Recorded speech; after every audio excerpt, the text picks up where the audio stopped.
యేసుక్రీస్తు నామం పేరిట మీ అందరికీ నా హృదయపూర్వకమైనటువంటి వందనాలు. దేవునికి స్తోత్రాలు. సమస్త ఘనత మహిమ ప్రభావములు క్రీస్తు యేసు వారికే చెందునుగాక. ఈరోజు వాక్య ధ్యానము నిమిత్తమై ఒక చిన్ని వచనాన్ని మనం చదువుకుందాం. కొరింథీయులకు రాసినటువంటి మొదటి పత్రిక మొదటి అధ్యాయము 17వ వచనాన్ని ఒకసారి చదువుకుందాం. కొరింథీయులకు రాసినటువంటి మొదటి పత్రిక మొదటి అధ్యాయము 17వ వచనము.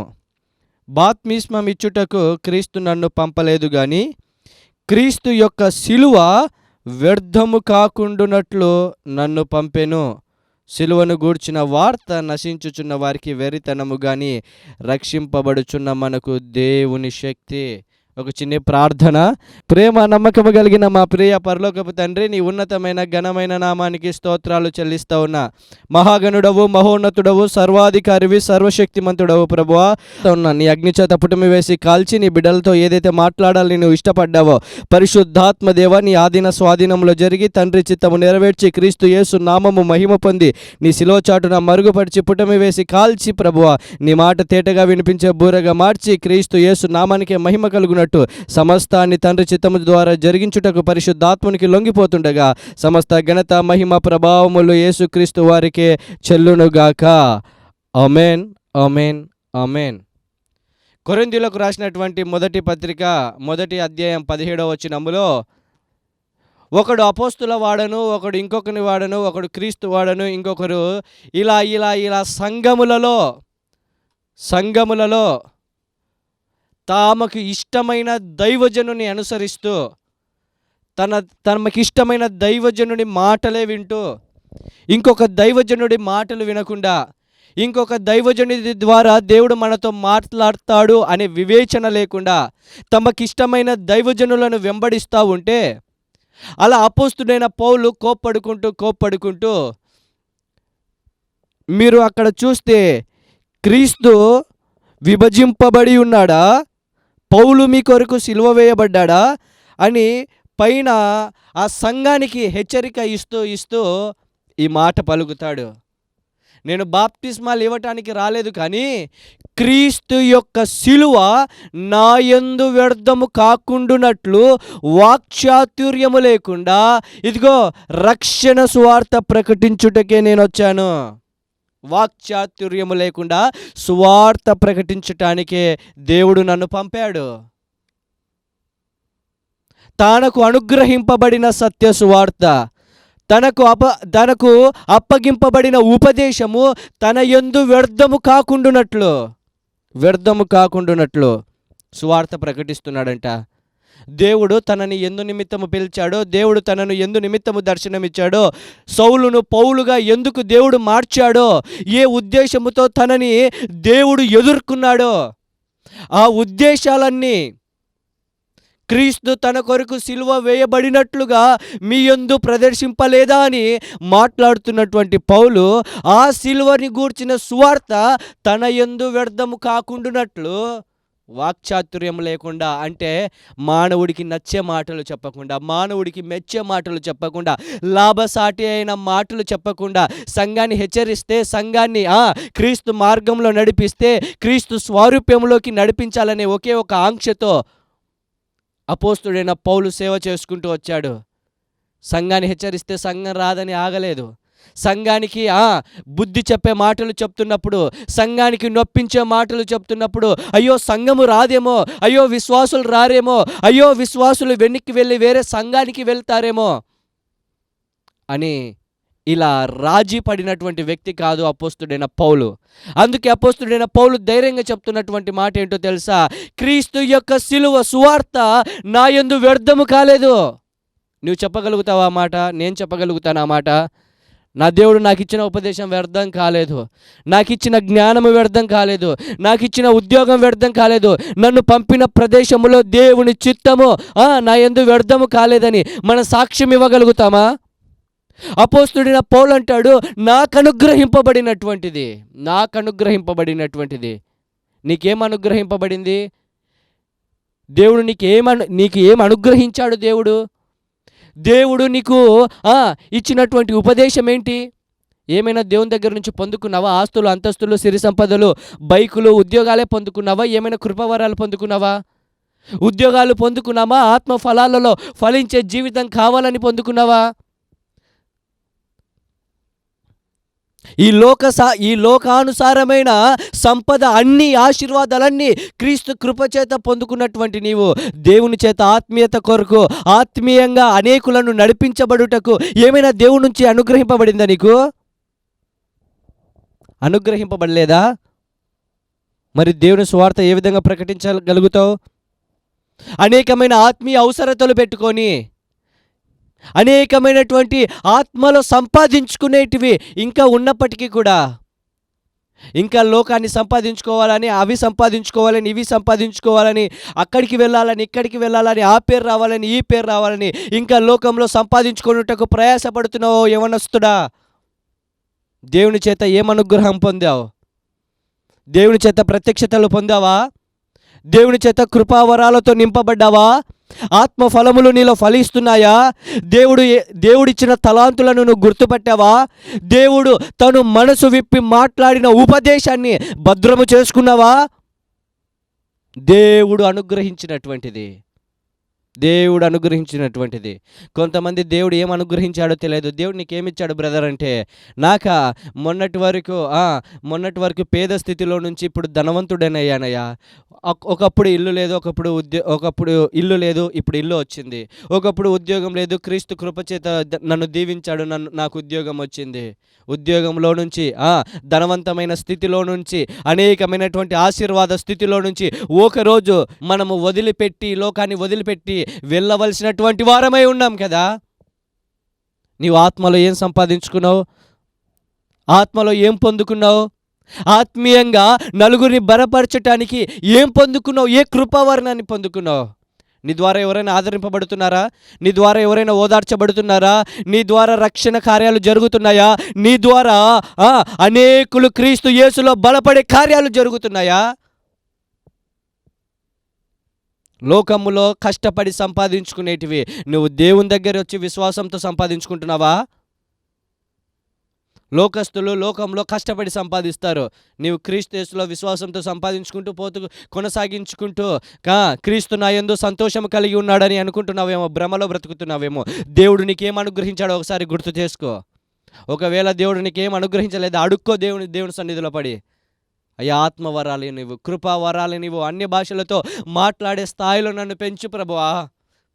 నీ మనసులో ఉన్న ఉపదేశము, ప్రతి వాక్యము వెనుకల ఉన్న దేవుని భావము అర్థము చేసుకోగలిగినటువంటి, ఆత్మ చెప్పు మాటలు వినగలిగినటువంటి చెవులనివయ్యా.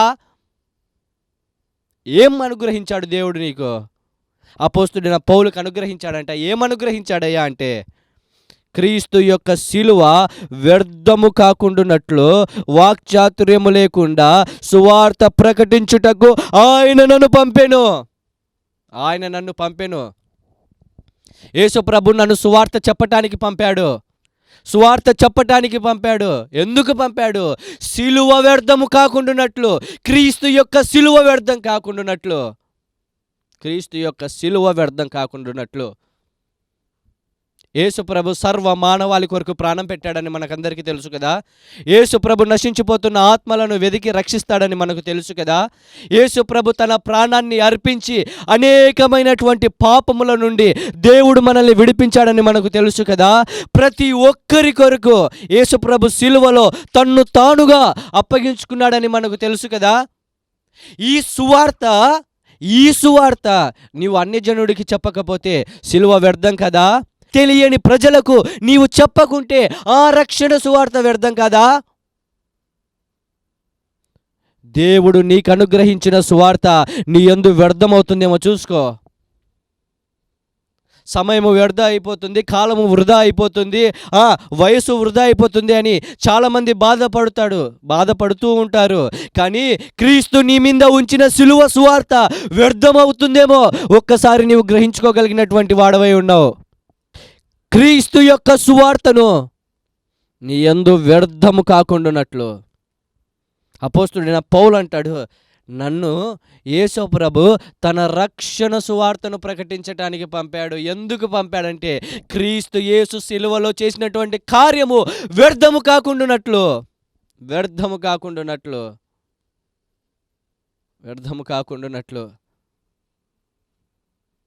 యేసు ప్రభు నన్ను పంపాడందు నిమిత్తము. అమ్మా, దేవుడు నిన్ను ఎందుకు పంపాడమ్మా? దేవుడు నిన్ను ఎందుకు పిలిచాడు? దేవుడు ఎందుకు తన సన్నిధిలోకి నిన్ను తీసుకొని వచ్చాడు? దేవుడు ఎందుకు తన కృప చేత నిన్ను ఏర్పరిచాడు? అసలు యేసు ప్రభు ఎలాంటి వారిని ఏర్పరచుకుంటారు? ఒకసారి ఆ లిస్టు చదువుదామా? 1 కొరింథీయులకు రాసినటువంటి మొదటి పత్రిక 29 నుంచి చూద్దామా? ఏ శరీరము దేవుని ఎదుట అతిశయపడకుండునట్లు జ్ఞానులను సిగ్గుపరచుటకు లోకములో ఉన్న వెర్రివారిని దేవుడు ఏర్పరచుకున్నాడు. బలవంతులైన వారిని సిగ్గుపరచుటకు లోకములో బలహీనులైనటువంటి వారిని దేవుడు ఏర్పరచుకున్నాడు. ఎన్నికైన వారిని వ్యర్థము చేయుటకు లోకములో నీచులైన వారిని, తృణీకరింపబడిన వారిని, ఎన్నికలైనటువంటి వారిని దేవుడు ఏర్పరచుకున్నాడు. నీచులను, దరిద్రులను, భక్తిహీనులను, జ్ఞానము లేని వారిని, వెర్రి వారిని దేవుడు ఏర్పరచుకున్నాడు. ఏ శరీరము దేవుని యందు అతిశయపడుకుంటున్నట్లు నీచులను, జ్ఞానులను, ఈ లిస్టులో మనం ఉన్నాం కదా. జ్ఞానము లేనటువంటి వారము, వెర్రి వారము, అందరి చేత దూషింపబడుతున్నటువంటి వారము, జ్ఞానము లేనటువంటి వారము, భక్తిహీనులము, నీచులము, దౌర్భాగ్య స్థితి కలిగినటువంటి వారము, దేవుని చేత పిలువబడుటకు ఏ అర్హత, యోగ్యత లేనటువంటి వారము, అయినప్పటికీ తన ఉన్నతమైన మహిమ కలిగిన పట్టణాన్ని కట్టుటకు, ఆ పరలోక రాజ్యములో అనేక ఆత్మలను తండ్రి సన్నిధికి తీసుకురాగలిగిన సత్య సువార్తను నీ చేతిలో పెడితే, ఆ సువార్తను ప్రకటించుటకు ఉపదేశాన్ని, కృపావరాలను, ఆత్మవరాలను, అన్య భాషలు మాట్లాడే వరాలను, దేవునితో గడిపే సమయాన్ని, అన్ని ఆత్మ సంబంధమైన వరములు నీకు అనుగ్రహిస్తుంటే అవి నీ యందు వ్యర్థమవుతున్నాయో ఒక్కసారి గ్రహించుకోగలిగినటువంటి విషయం. అవి కాదు వ్యర్థమవుతుంది. క్రీస్తు ప్రజలకు, సంఘమునకు, అనేకమైనటువంటి దేవుని ఎరుగని ప్రజలకు ఈ సువార్త చేరకపోతే క్రీస్తు యేసు శిలువ వ్యర్థముగా మార్చబడిద్ది కదా. అందుకే అపోస్తుడైన పౌలు అంటున్నాడు, క్రీస్తు యొక్క శిలువ వ్యర్థము కాకుండానట్లు నన్ను సువార్త చెప్పుటకు వాక్చాతుర్యము లేకుండా సువార్త ప్రకటించుటకు నన్ను పంపాను. నేను రాజీ పడేటువంటి వాడను కాదు. ఆశీర్వాదపు బోధలు, ఆశీర్వాదపు అద్భుతాలు, సూచక్రియలు, ప్రవచనాలు ఇవి లేవని కాదు, కానీ వీటి మీద కాదు మన పునాది. క్రీస్తు అనే బండ మీద, వాక్యం అనే ఉపదేశం మీద మనము నిలిచిపోవాలి.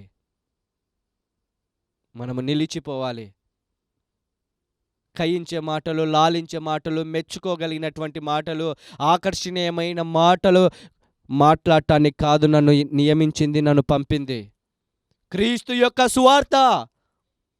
యేసుక్రీస్తు అందరి కొరకు ప్రాణం పెట్టాడని, ఆయననే సజీవమైన దేవుడని, అందరి కొరకు సిలువ వేయబడ్డాడని, అందరి కొరకు మరణించాడని, 3వ దినమున పునరుద్ధానమైన శక్తితో తిరిగి లేచి, ఇదిగో అందరినీ ఆయన యొద్ద ఉంచుటకు మహామహిమ కలిగిన పట్టణాన్ని సిద్ధపరిచి తానే మళ్ళీ తిరిగి వచ్చి సంఘాన్ని తీసుకొని వెళ్తాడని, సువార్త ప్రకటించటానికి నన్ను పంపాడు. ఒక మాట చదువుదామా? ఈజీగా ప్రకటించేశాడా? రోజు వెళ్ళి యేసుప్రభు నిజమైన దేవుడండి, యేసుప్రభు రక్షకుడండి, యేసుప్రభు విమోచకుడండి, యేసుప్రభుని నమ్ముకు, ఈజీగా జరిగింది ఆయన జీవితంలో సువార్త? ఈజీగా జరిగిందా? ఓసారి ఈ వచనాన్ని చదవండి. 1 కొరింథీయులకు రాసినటువంటి పత్రిక 4వ అధ్యాయము 10 నుండి 13 వచనాలు చూసుకుందామా? కొరింథీయులకు రాసినటువంటి మొదటి పత్రిక 4వ అధ్యాయము 10 నుంచి 13 వచనాలు ఒకసారి చదవగలిగితే, మేము క్రీస్తు నిమిత్తము వెర్రివారము, మీరు క్రీస్తు నిమిత్తము బుద్ధిమంతులు. మేము బలహీనులము, మీరు బలవంతులు. మీరు గనులు, మేము గణహీనులము. ఈ గడియ వరకు ఆకలి దప్పులు గలవారము, దిగంబరులము, పిడిగుద్దులు తిన్నవారము, విలువ లేని వారము, నివాసము లేకయున్నాము, స్వహస్తాలతో పనిచేసి కష్టపడుతున్నాము, నిందింపబడియు దీవిస్తున్నాము, హింసింపబడియు ఓర్చుకొనుచున్నాము, దూషింపబడియు బదులు పలకకుండుచున్నాము, లోకమునకు మురికిగాను అందరికీ పెంటగాను ఇప్పటి వరకు ఎంచబడి ఉన్నాము.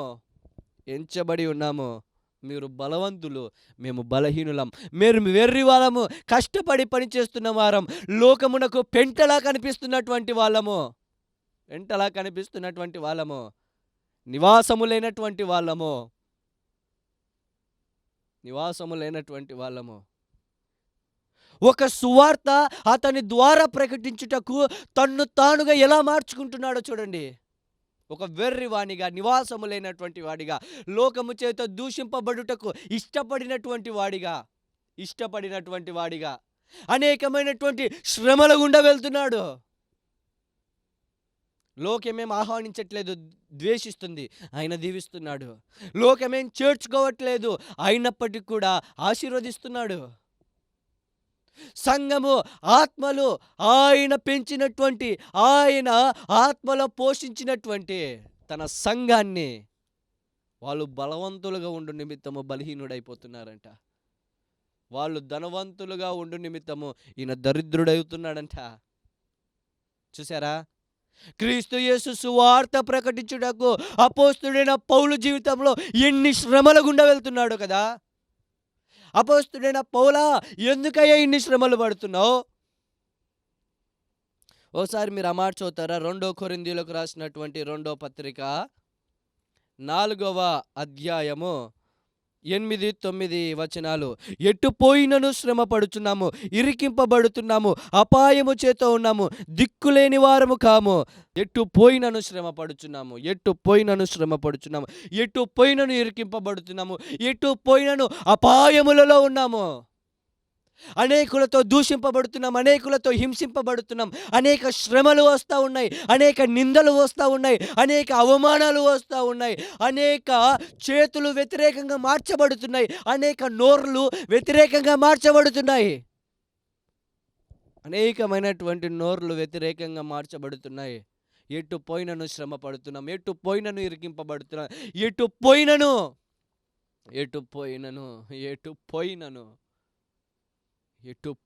శ్రమ కలుగుతుంది. ఎందుకయ్యా ఇవన్నీ భరిస్తున్నావంటే ఆయననే అంటాడు. 1 కొరింథీయులకు రాసినటువంటి పత్రిక 9వ అధ్యాయం 12వ వచనములో, క్రీస్తు సువార్తకు నా ద్వారా అభ్యంతరము కలుగకూడదని వీటన్నిటిని సహిస్తా ఉన్నాను. దమ్ము కలిగినటువంటి స్టేట్మెంట్ ఇదే. ఒక నమ్మకస్తుడు పలకగలిగినటువంటి స్టేట్మెంట్, దేవుని కొరకు యథార్థంగా పలకగలిగినటువంటి వాడి స్టేట్మెంట్. చావైనా బ్రతికైనా దేవుడే అంటారే, వాళ్ళు మాత్రమే పలకగలిగినటువంటి స్టేట్మెంట్. క్రీస్తు యొక్క సువార్త నా యందు ఏ అభ్యంతరము పడకుండానట్లు వీటన్నిటిని నేను సహిస్తున్నాను. శ్రమ పడటం సహిస్తున్నాను, నివాస లేకుండా ఉండటం సహిస్తున్నాను, అనేకుల చేత ద్వేషింపబడుతటం సహిస్తూ ఉన్నాను, నన్ను పెంటవానిగా, నన్ను హీనునిగా చూస్తున్నా నన్ను సహిస్తున్నాను, నన్ను దిక్కులేని వాడిగా చూస్తున్నా సహిస్తున్నాను, ఎటు పోయినా నా కాళ్ళు చిక్కబడాలి అని అపాయము కలుగుతున్నా నేను సహిస్తున్నాను. కారణం ఏంటంటే క్రీస్తు యొక్క సువార్త నా ద్వారా అభ్యంతరపరచబడకూడదు. నా ద్వారా క్రీస్తు సువార్త అభ్యంతరపరచబడకూడదు. అందు నిమిత్తమే వీటన్నిటిని సహిస్తూ ఉన్నాను, వీటన్నిటిని నేను ఓర్చుకుంటున్నాను. ఎందుకయ్యా? క్రీస్తు యొక్క సువార్త నా ద్వారా అభ్యంతరాన్ని కలగకూడదు, క్రీస్తు సువార్తకు నా ద్వారా అభ్యంతరము కలగకూడదు. అందు నిమిత్తమే సహించుకుంటున్నాడండి. ఈరోజు కష్టం వస్తే, నష్టం వస్తే, శ్రమ వస్తే, శ్రమ ఎందుకు వచ్చిందో మానవుడికి అర్థం కావట్లా. ప్రభువా, ఈ శ్రమ నుంచి తొలగివయ్యా, ఈ కష్టం నుంచి విడిపించయ్యా, అయ్యా నేను ఉండలేకపోతున్నాను, నిలవలేకపోతున్నాను, ఈ బలహీనతను తట్టుకోలేకపోతున్నాను, అయ్యో నాకు అసలు ఆలోచించి నా మెదడంతా పాడవుతుందే, ఈ శ్రమలలో ఇరుక్కపోతున్నానే, ఈ శ్రమలలో నేను నడుస్తున్నానే. కన్నీళ్లు కారిచి ఆదరించేవాడు, కృప చూపేవాడు, కనికరము చూపేవాడు నాతో ఉన్నావయ్యా, నా బాధలలో నీవే తోడేసయ్యా, నా కష్టములో నీవే తోడేసయ్యా, నేను కన్నీళ్లు కారుస్తుంటే చూసేవాడవు కాదయ్యా, ఇలాంటి ఆదరించే మాటలతో నిన్ను నీవు బలపరుచుకుంటున్నావే తప్ప అసలు ఎందు నిమిత్తము శ్రమ నీ జీవితంలోకి అనుగ్రహింపబడుతుందో ఆ ఉద్దేశం ఏంటో నీవు ఎరిగినటువంటి వాడవై ఉన్నావా? ఎందు నిమిత్తము నేను మనుషుల చేత దూషింపబడుతున్నాను, ఎందు నిమిత్తము నేను మనుషుల చేత అవమానింపబడుతున్నాను, ఎందు నిమిత్తము నాకు వ్యతిరేకమైన పరిస్థితులుగా మార్చబడ్డాయి. ఒకప్పుడు మనల్ని ఘనముగా పలికినటువంటి వారు, ఒకప్పుడు మనల్ని ఘనమైన స్థానముగా మనల్ని పొగిడినటువంటి వారు, ఎందుకు ఆ నోర్లు మనకు వ్యతిరేకంగా మార్చబడ్డాయి? దాని వెనుకల ఉన్న తండ్రి ఉద్దేశం ఏంటో ఎప్పుడైనా గ్రహించావా? ఎప్పుడైనా గ్రహించావా? లేకపోతే వాడెవడు నా గురించి మాట్లాడుకోవడానికి, వాని భక్తి జీవితం ఏంటి, నా భక్తి జీవితం ఏంటి, వాని బ్రతుకు చూసుకోమను, ముందు వాని జీవితం చూసుకోమను, నన్నంతే స్థాయి వచ్చిందా వాడికి అని నీ భక్తి, నీ శరీరము నీ యందు అతిశయపడుతుందా? నీ నీతి నీ యందు అతిశయపడుతుందా? నువ్వు చేసే ప్రార్థన నీ యందు అతిశయపడుతుందా? దేవుడు నీకు ఇచ్చిన ఆశీర్వాదము నీ యందు అతిశయపడుతుందా? దేవుడు నీకు అనుగ్రహించిన శ్రమ వెనుకల ఉన్న తండ్రి ఉద్దేశం ఏంటో, తండ్రి ఉద్దేశం ఏంటో ఎప్పుడైనా గ్రహించావా? ఎప్పుడైనా తండ్రిని అడిగావా? ఎందు నిమిత్తం ఈ శ్రమ వచ్చిందయ్యా, ఎందు నిమిత్తం ఈ కష్టం వచ్చిందయ్యా?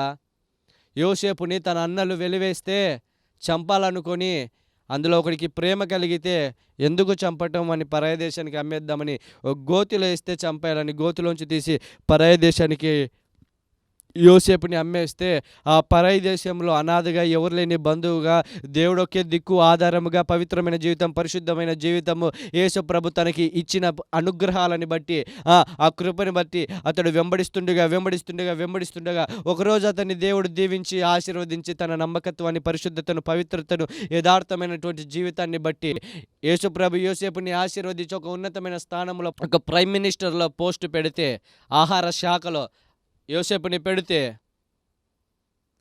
ఆ రోజు ఆ ఊరికి కరువు రాగా, వాళ్ళ తల్లి వారు ఉన్న ఊరికి కరువు రాగా, ఆ తల్లి యోసేపు యొక్క తండ్రి అన్నలు అందరూ ఐగుప్తుకి వస్తే వాళ్ళనందరినీ చూసి ఏడ్చి ఒక మాట అంటాడు, మీరేం బాధపడొద్దండి, మిమ్మల్ని నేను కాపాడుకున్నటకు, మిమ్మల్ని నేను పోషించుకొనుటకు, నా దేశానికి క్షేమము కలుగు నిమిత్తము దేవుడు నన్ను ముందుగా పంపించాడు. అరే, దేవుడు నన్ను ముందుగా పంపించాడు.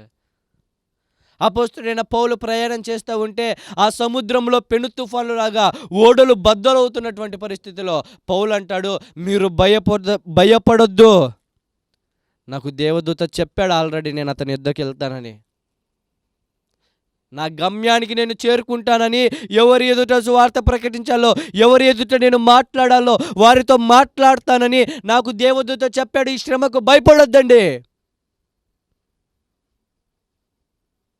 ఎందు నిమిత్తము శ్రమ వస్తుందో నీకు తెలియకపోతే శ్రమను ఏ విధంగా సహించుకోగలుగుతావు? ఆశీర్వదింపబడినటువంటి వారులారా లోపలికి రండి. ఈ వాక్యమే నీకు తెలుసు కానీ క్రీస్తు యేసు శ్రమలలో మీరు కూడా పాలివారైన వాక్యం మీకు తెలుసా? కొంతమంది క్రీస్తు శిలువకు శత్రువులు అనే వాక్యం చెప్పిద్ది. క్రీస్తు శిలువకు శత్రువులు అంటే వీళ్ళు చర్చికి వస్తారు, ప్రార్థనలు పాడతారు, ఆరాధన చేస్తారు, దేవుని చేత కృపలు పొందుకుంటారు, ఆశీర్వదింపబడతారు, ఉన్నతమైన స్థాయిలో ఉంటారు. కానీ వీళ్ళు క్రీస్తు సువార్తకి మీటింగ్ పెట్టుకోయ్యా, బాగా ధనవంతుడవు, అనేక చోట్ల మీటింగులు పెట్టడానికి ప్రయాసపడయ్యా, వాక్యం చెప్పయ్యా, నశించిపోతున్న ఆత్మల కొరకు ఆలోచించండి అంటే, పాస్టర్ గారు టైం లేదు, పాస్టర్ గారు దేవుడు నిన్ను ఆశీర్వదించింది, నీకు టైం లేదని చెప్పటానికా? దేవుడు నీకు ఏమనుగ్రహించాడో వాటి యందు సిలువ వ్యర్థం కాకూడదు. దేవుడు నీకు ఉద్యోగం ఇచ్చాడా? దేవుడు నీకు అవకాశాలు ఇస్తున్నాడా? దేవుడు నిన్ను వాడుకుంటున్నాడా? దేవుడు నీకు ఒక మంచి ఇల్లు ఇచ్చాడా? దేవుడు నిన్ను మంచి ఒక ప్రదేశానికి పంపాడా? అక్కడ క్రీస్తు శిలువ వ్యర్థం కాకూడదు. నీవు లోకములో ఉన్నా నీవు క్రీస్తు శిలువ కొరకే పని చేయవలసినటువంటి వాడవై ఉన్నావు. నా పాయింట్ ఏంటంటే, శ్రమ ఎందుకు వచ్చిందో నీకు తెలియకపోతే, నీ జీవితంలోకి అవమానాలు ఎందుకు వస్తున్నాయో, ఇబ్బందులు ఎందుకు వస్తున్నాయో నీకు తెలియకపోతే, నువ్వు శ్రమను ఏ విధంగా సహిస్తావు? సువార్త ప్రకటన నీ ద్వారా ఎలా జరిగిద్ది? సువార్త ప్రకటన ఎలా జరిగి అందరూ సువార్త ప్రకటిస్తారు, అందరూ సేవ చేస్తారు. కానీ మహిమ కలిగిన పరిచర్య, దేవునికి ఇష్టమైన పరిచర్య, దేవుని ఎదుట యోగ్యమైన పరిచర్య, దేవుడు మెచ్చగలిగిన పరిచర్య చేసేది కొంతమందే. శ్రమల మార్గమున, ఇరుకున మార్గమున దూషింపబడుతూ, హింసింపబడుతూ, అనేకుల చేత వెలివేయబడుతూ, త్రోసివేయబడుతూ, అనేకుల చేత అవమానింపబడుతూ, ఇదిగో దేవుని సువార్తను, దేవుని సిలువను మోసుకొని పోతూ సువార్త ప్రకటన చేస్తున్నటువంటి ఆ సువార్త యోగ్యమైన సువార్త. క్రీస్తు యొక్క సిలువ నాయందు వ్యర్థము కాకుండానట్లు, నాయందు అభ్యంతరపరచబడకుండునట్లు, నా దేవుని రక్షణ సంబంధమైన సువార్త, నా దేవుని ఉపదేశం, నా దేవుని వరాలు, నా దేవుని ఉపదేశము, నా దేవుడు నన్ను నడిపించిన ఆత్మీయ పాఠాలు, అనుభవాలు, దేవుడు నాకు అనుగ్రహించిన ఆత్మీయ స్థితి, ఇవన్నీ నాలో వృధా కాకుండా ముఖ్యముగా దేవుడు నాకు అనుగ్రహించినటువంటి సత్య సువార్త నా ద్వారా అభ్యంతరపరచబడకుండునట్లు వీటన్నిటిని సహిస్తా ఉన్నాను. కొంతమంది సహించలేక మనసాక్షిని కఠినము చేసుకొని లోకములోకి వెళ్ళిపోయినటువంటి వారు లేరంటారా? అందుకే అపోస్తలుడైన పౌలు గుండెలు బాదుకుంటూ ఒక మాట అంటారు, అయ్యో మీరు ఆత్మీయానుసారంగా మొదలుపెట్టి శరీరానుసారమైన పంటను కోస్తున్నారే. ఆత్మీయానుసారమైన స్థితిని మొదలుపెట్టి ఆత్మానుసారంగా ఆరంభించి శరీరానుసారమైన పంటను కోస్తున్నారే. కారణం ఏంటో తెలుసా? సహించలేక వదిలిపెట్టి వెళ్ళిపోయారు. క్రీస్తు యేసు యొక్క సిలువ సువార్తలో తాము ఎదుర్కొంటున్న పరిస్థితులకు ఓర్చుకోలేక, సహించలేక శరీరానుసారంగా వెళ్ళిపోయారు. సంఘములో హెచ్చరించే మాటలు చెప్తుంటే రాలేదని, క్రీస్తు యేసు రాకడకు సిద్ధపరుస్తుంటే సంఘ విశ్వాసులు రావట్లేదని, క్రీస్తు యేసు యొక్క స్వభావంలోకి సంఘాన్ని మారుస్తూ ఉంటే, నొప్పించే మాటలు చెప్తా ఉంటే సంఘము మెచ్చుకుంటుంది. సంఘము అభివృద్ధి పొందట్లేదు, సంఘంలో 10 మందే ఉన్నారు, సంఘంలో 5 మందే ఉన్నారు, అయ్యో సంఘము వృధా చెందుకుంటుంది, అభివృద్ధి చెందుకుంటుందని ఇంకొక మార్గంలో సువార్త చేసుకుంటూ వెళ్ళిపోయేవారు లేరంటారా ఈ లోకంలో? ఒకప్పుడున్న వైరాగ్యాన్ని వదిలిపెట్టి, ఒకప్పుడున్న ఆత్మ సంబంధమైన రోషాన్ని వదిలిపెట్టి, ఒకప్పుడున్న ఆ ఆత్మలో నుంచి వస్తున్న ఉపదేశానుసారమైన దేవుని మాటలకు వ్యతిరేకంగా నడుస్తున్నటువంటి వారు లేరా? కారణం ఏంటి? సంపాదించుకోవటానికి, సంఘములు అభివృద్ధి పొందటానికి మనుషులను వాళ్ళు సంపాదించుకుంటుంది ఆత్మలు కాదు, మనుషులని సంపాదించుకోవటానికి, అభివృద్ధి చెందటానికి, వృద్ధి పొందటానికి. అందుకే అపోస్తలుడైన పౌలు అంటున్నాడు, 1 కొరింథీ పత్రిక 1వ అధ్యాయం 17వ వచనములో, క్రీస్తు యేసు సిలువ సువార్త నాయందు వ్యర్థము కాకుండానట్లు వాక్చాతుర్యము లేకుండా,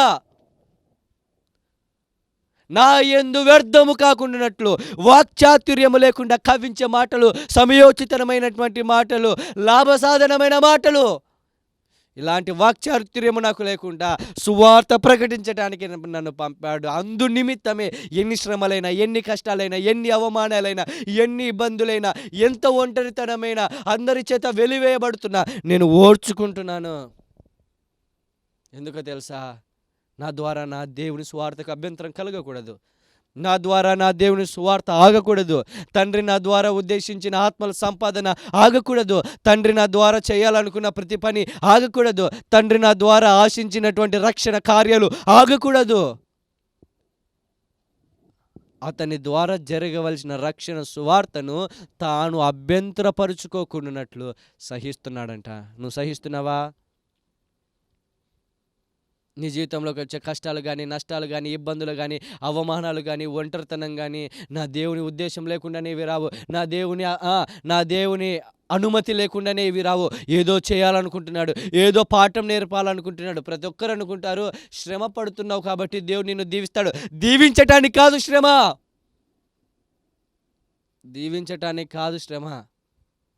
యోబు దగ్గర నుంచి సర్వము దేవుడు తీసేసి మళ్ళీ ఆశీర్వాదం ఇవ్వటానికే అయితే ఎందుకు తీసేయాలి? ఎందుకు ఇవ్వాలి? పేదవాడికి శ్రమనిచ్చి ధనవంతుడిని చేస్తే అది ఒక అర్థం ఉంది. ధనవంతుడినే, ఉన్నతమైన ధనవంతుడినే శ్రమానుభవంలో నడిపించి మళ్ళీ ధనవంతుడు చేశాడు. మీ ప్రకారం వస్తే శ్రమ ఆశీర్వాదానికే మాత్రమైతే యోబు జీవితంలో ఆల్రెడీ ఆశీర్వదింపబడినటువంటి వాడు కదా, దేవుని చేత ఆశీర్వదింపబడినటువంటి వాడు కదా, దేవుడే ఆశీర్వదించాడు కదా.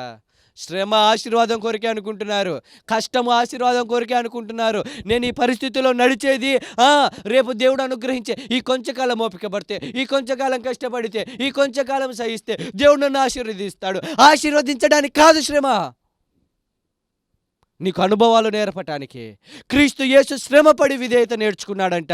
తండ్రి అయిన దేవుడు క్రీస్తును నలగొట్టుటకు ఇష్టపడ్డాడంట.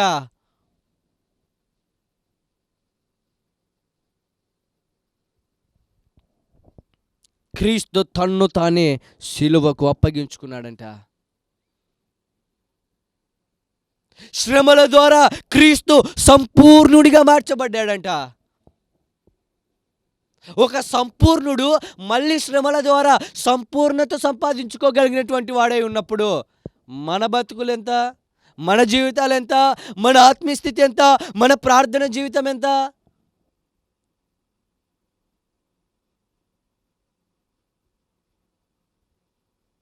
క్రీస్తు యేసు యొక్క సిలువ స్వార్థ నా యందు వ్యర్థము కాకుండానట్లు.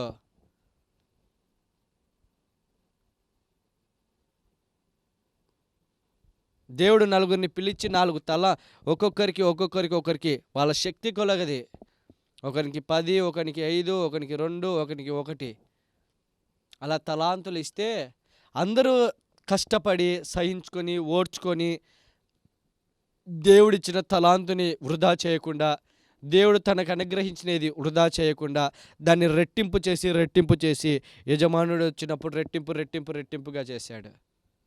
కానీ ఒక్క తలాంతు వాడు ఇచ్చినాడు, పాతి పెట్టాడు. నీకు ఒక్క తలాంతు ఇచ్చింది ఎందుకు? నీకు ఉపదేశం నేర్పుతుంది ఎందుకు? నీకు శ్రమలలో అనుభవాలు నేర్పుతుంది ఎందుకు? ఈరోజు శ్రమ పడి రేపు కన్నీళ్ళు తుడిచి నిన్న శ్రమలలో ఉన్నాను, ఇప్పుడు ఓదార్పులో ఉన్నాను, రేపు దీవెనలో ఉన్నానని చెప్పుకోవటానికి అనుకుంటున్నావా?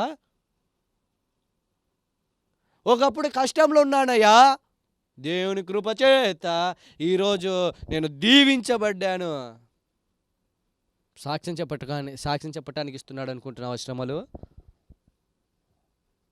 సాక్ష్యం చెప్పటానికి ఇస్తున్నాడు అనుకుంటున్నావా? నీకు ఈ త్రోవలో నడిపించేది సాక్ష్యం చెప్పటానికి అనుకుంటున్నావా?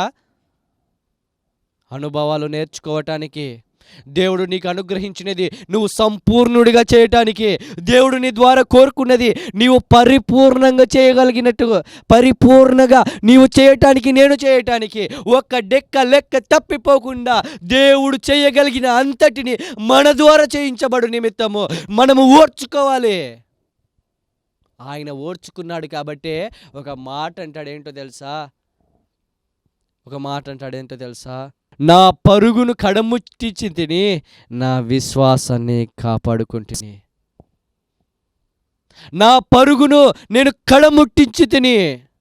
ఇంకొక చోట ఒక మాట అంటాడు, పరుగును కడముట్టించక ముందు కొన్ని అపోస్తలుడైన పౌలు కొన్ని మాటలు అంటాడు. క్రీస్తు యేసు చేత నేను ఎందు నిమిత్తము పట్టబడి తినో, క్రీస్తు యేసు చేత నేను ఎందు నిమిత్తము పిలువబడి తినో, ఆ ఉద్దేశము నెరవేర్చడానికి, ఆ చిత్తము నెరవేర్చడానికి మాత్రమే నేను పరుగు తీస్తా ఉన్నా.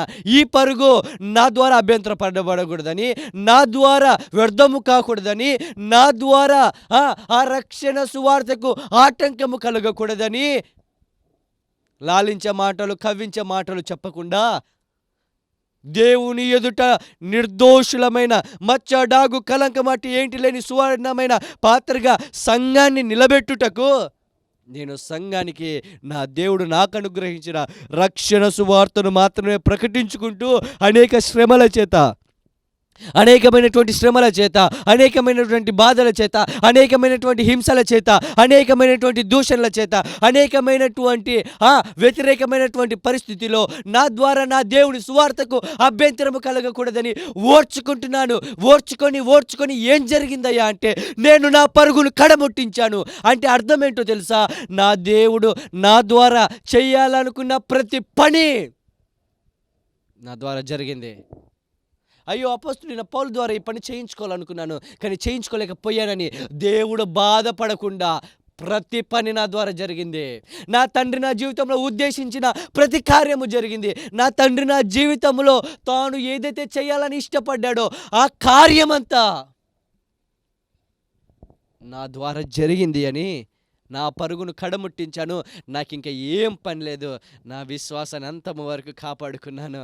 ఈ శ్రమలలో, ఈ కష్టాలలో, ఈ ఇబ్బందులు, ఈ అవమానాలలో ఇంకొక దారిలో వెతుక్కోలేదు, ఇంకొక బోధ వైపు వెతుక్కోలేదు, ఇంకొక రూట్లో జనాల దగ్గరికి పోవాలనుకోలేదు, ఇంకొక రూట్లో ఆకర్షణీయమైన మాటలు చెప్పాలని ఇష్టపడలేదు. క్రీస్తు యేసు యొక్క శిలువ సువార్త మాత్రమే నేను ప్రకటించాను.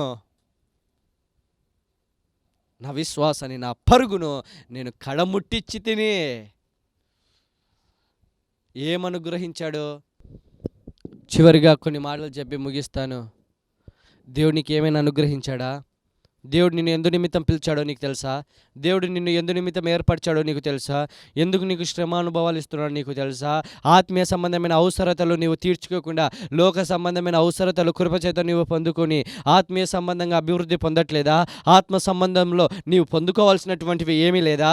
అవన్నీ పక్కన పెట్టి లోకమని, లోకాశలని, లోకములో మానవుడు సంపాదించుకునేవి నీవు దేవుని సన్నిధిలోకి వచ్చి నీవు కూడా అవే సంపాదించుకోవడానికి ప్రయాసపడుతున్నావా? దేవుడు నీకు ఒకవేళ ఏమీ అనుగ్రహం లేదనుకో, అడుక్కో దేవుని, ప్రభా నీ ఉపదేశాన్నివ్వు, నీ కృపావరాలనివ్వు, ఆత్మ సంబంధమైన ఫలభరితమైన జీవితాన్నివ్వు, ఫలించే అనుభవంగా ఉండు. నీవు నా యందు ఆశించినది నేను నీకు ఇవ్వగలిగిన స్థాయిలో నేను బ్రతుకుటకు కృప చూపు. ఎందు నిమిత్తము దేవుడు నిన్ను పిలిచాడో, ఎందు నిమిత్తము దేవుడు నిన్ను ఏర్పరిచాడో, ఎందు నిమిత్తము దేవుడు తన అమూల్యమైన రక్తముతో నిన్ను కడిగి పరిశుద్ధునిగా మార్చి ఆత్మల పట్ల భారాన్ని ఇచ్చి ఇవన్నీ దేవుడు నీకు ఎందు నిమిత్తము చేస్తున్నాడో నీవు గ్రహించగలిగినటువంటి వాడవై ఉన్నావు. ఒకవేళ గ్రహించినటువంటి వారితో చెప్తా ఉన్నాను, నీకు అనుగ్రహించినటువంటి ఉపదేశము, నీకు అనుగ్రహించినటువంటి కృపవరాలు, నీకు అనుగ్రహించినటువంటి ఆత్మ సంబంధమైన ఉపదేశము, నీకు అనుగ్రహించినటువంటి తలాంతులు, నీకు అనుగ్రహించినటువంటి సమయాలు, నీకు అనుగ్రహించినటువంటి పరిస్థితులు, నీకు అనుగ్రహించినటువంటి ఆత్మలు, నీకు అనుగ్రహించినటువంటి వ్యక్తుల పట్ల నీకు అనుగ్రహించినటువంటి శిలువ సువార్త నీ యందు వ్యర్థము కాకుండానట్లు మనం కాపాడుకుంటున్నామా? మన యందు శిలువ సువార్త వ్యర్థము కాకుండానట్లు మనము నిజంగా మన సువార్తను కాపాడుకుంటున్నామా? దేవుని యొక్క శిలువ సువార్త మనం ఎందుకు వ్యర్థమవుతుందో లేదో మనము గ్రహించుకోగలిగినటువంటి వారమై ఉన్నాం.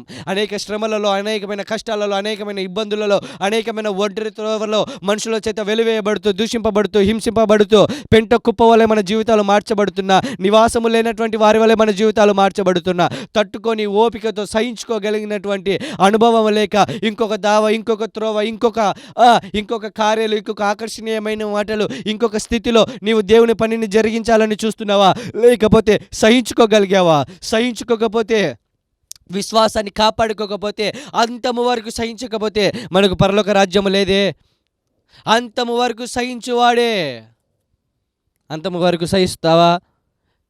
లేకపోతే ఇంకొక రూట్ ఎత్తుకుంటావా? చాలా రూట్లు ఉన్నాయి.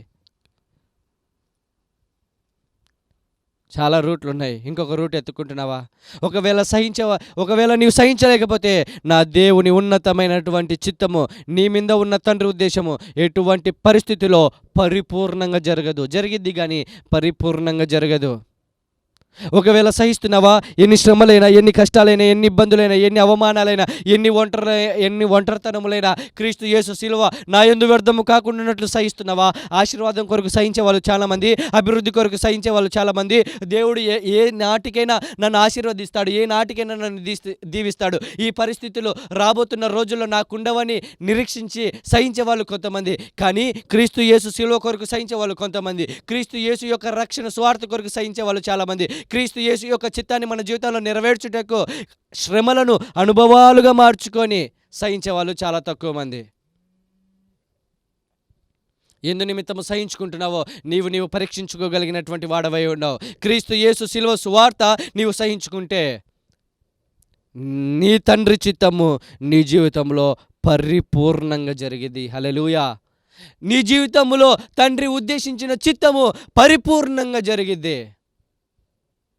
కాబట్టి క్రీస్తు యేసు శిలువ యొక్క సువార్త దానికి వ్యతిరేకంగా వస్తున్నటువంటి ప్రతి వ్యతిరేక పరిస్థితులను సహించుకొని మన జీవితంలో తండ్రి చిత్తాన్ని సంపూర్ణంగా మన దేవుడు మన జీవితాలలో నెరవేర్చుకోగలిగినటువంటి కృప దేవుడు మనకు అనుగ్రహించునుగాక.